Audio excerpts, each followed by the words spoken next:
ሰላም ሰላም ውድ የዩቲዩብ ቤተሰቦቼ እንዴት ናችሁ? ደህና ናችሁ? ሄለን ነኝ። ሁሉ ሰላም፣ ሁሉ መልካም፣ እግዚአብሔር ይመስገን። እኔ ጋር ሁሉ መልካም ነው፣ ሁሉ ሰላም ነው። እግዚአብሔር የተባረከ ይሁን። ጌታ በምህረቱ በቸርነቱ እየረዳኛለሁ። እናንተ እንዴት ናችሁ? ደህና ናችሁ? ሁሉ ሰላም ነው? ሳምንቱን እንዴት አለፋችሁት?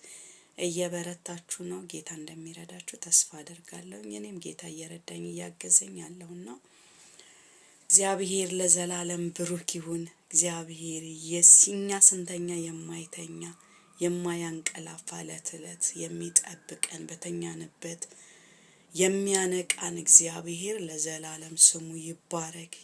ምክንያቱም በተኛንበት ብዙ አደጋዎች አሉ። ነገር ግን ከዛ ብዙ አደጋዎች እግዚአብሔር ጠብቆን ዛሬ በፊቱ እንድንሆን የረዳን እግዚአብሔር፣ ስሙን እንድንጠራ የረዳን እግዚአብሔር፣ እንድናመሰግነው የረዳን እግዚአብሔር ስሙ ለዘላለም ከፍ ይበል።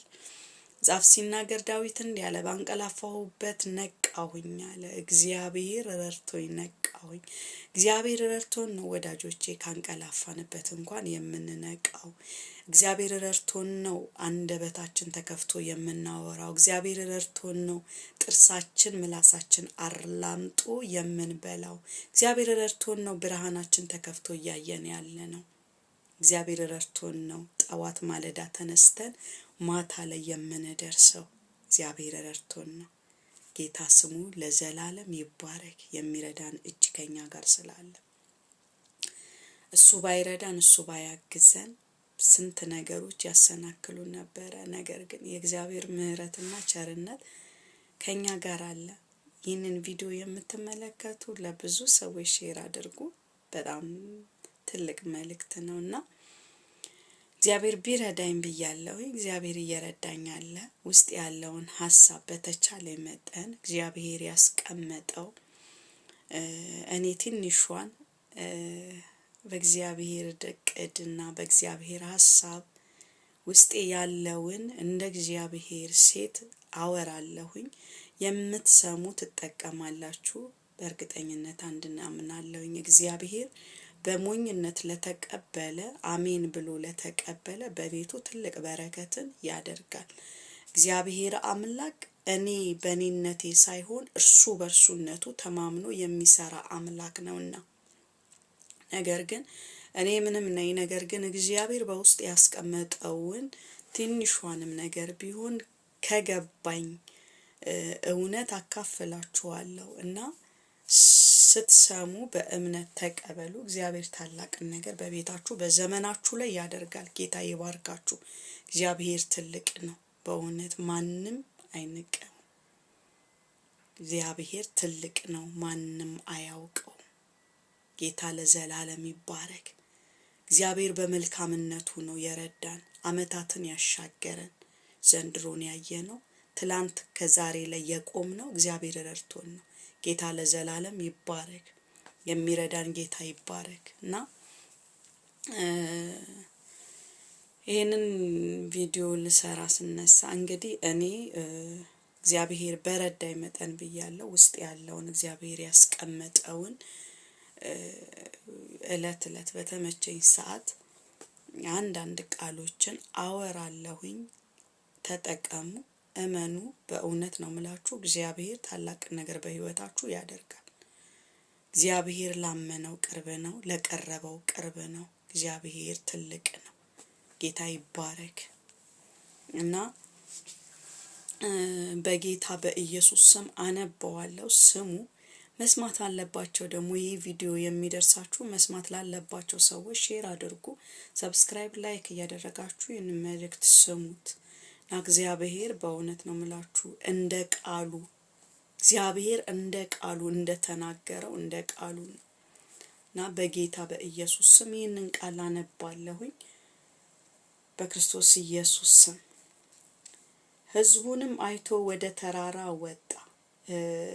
የመጽሐፉ ክፍል ማቴዎስ ወንጌል ነው። የማቴዎስ ወንጌል ምዕራፍ 5 ከቁጥር 1 ላይ ነው እና ሕዝቡንም አይቶ ወደ ተራራ ወጣ። በተቀመጠም ጊዜ ደቀ መዛሙርቱን ወደ እርሱ ቀርቦ አፉንም ከፍቶ አስተማራቸው፣ እንዲህም አለ፣ በመንፈስ ድሆች የሆኑ ብፁዓን ናቸው፣ መንግሥተ ሰማያት የእነርሱ ናትና። የሚያዝኑ ብፁዓን ናቸው፣ መጽናናትን ያገኛሉና። ድሆች ብፁዓን ናቸው፣ ምድርን ይወርሳሉና። ጽድቅን የሚራቡ የሚጠሙ ብፁዓን ናቸው፣ ይጠግባሉና። የሚምሩ ብፁዓን ናቸው፣ ይማራሉና። ንጹሖች ብፁዓን ናቸው እግዚአብሔርን ያዩታልና። የሚያስታርቁ ብፁዓን ናቸው፣ የእግዚአብሔር ልጆች ይባላሉና። ስለ ጽድቅ የሚሰደዱ ብፁዓን ናቸው፣ መንግሥተ ሰማያት የእነርሱ ናትና። ኢየሱስ ለዘላለም ጌታ ነው። ጌታ ይባረክ። እናለ እግዚአብሔር ደቀ መዛሙርቱን ሰብስቦ አስተማራቸው ይላል። ወዳጄ መድረክ ላታገኝ ትችላለህ፣ የምታስተምርበት ልጆችን ሰብስባ አስተምር። ወደ ህይወት ጎዳና እንዲሄዱ አስተምር። ወደ ጽድቅ ጎዳና እንዲሄዱ አስተምር። የሚያስተምሩን አፉን ከፍቶ ደቀ መዛሙርቱን ሰበሰበና አፉን ከፍቶ አስተማራቸው። ፍቅርን አስተማራቸው፣ አንድነትን አስተማራቸው፣ ማስታረቅን አስተማራቸው፣ በመካከል ልዩነት እንዳይኖር አስተማራቸው። እግዚአብሔር በእውነት የምንራበው ጽድቅን ከሆነ በእውነት መንግሥተ ሰማያት የእነርሱ ናትና። ጽድቅን የሚራቡ የሚጠሙ ዛሬ እኛ ምንድነው የምንራበው የምንጠማው? በህይወታችን ምንድነው የተጠማ ነው? በህይወታችን ምንድነው እንዲሆንልን የምንፈልገው? በህይወታችን ምን እንዲደረግልን ነው የምንለምነው? ጠዋት ማታ ምን ጸልየው ምን እንዲደረግልን ነው? እግዚአብሔር ከኛ ጋር እንዲሆን፣ ህልውናው ከኛ ጋር እንዲሆን፣ መገኘቱ ከኛ ጋር እንዲሆን፣ በማስደነቁ እንዲያስደንቀን የምንራበውን እንወቅ። ጽድቅን የሚራቡ የሚጠሙ ይጠግባሉ። በምን ይጠግባሉ ሲባል በጽድቅ ይጠግባሉ። በጽድቅ ይጠግባሉ። በመንፈስ ድሆች ይሆኑ። ዳጂ አለማወቅ ምንም ማለት አይደለም። በእምነት ያለማወቅ ኦር በአለማወቅ በቃ የበታች መሆን ምንም ማለት አይደለም።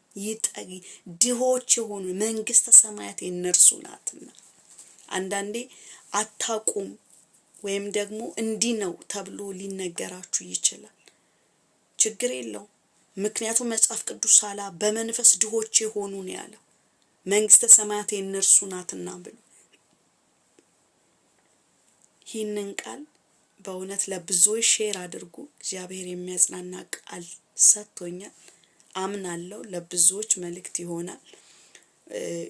ከስረናል፣ ከመንፈስ ርቀናል።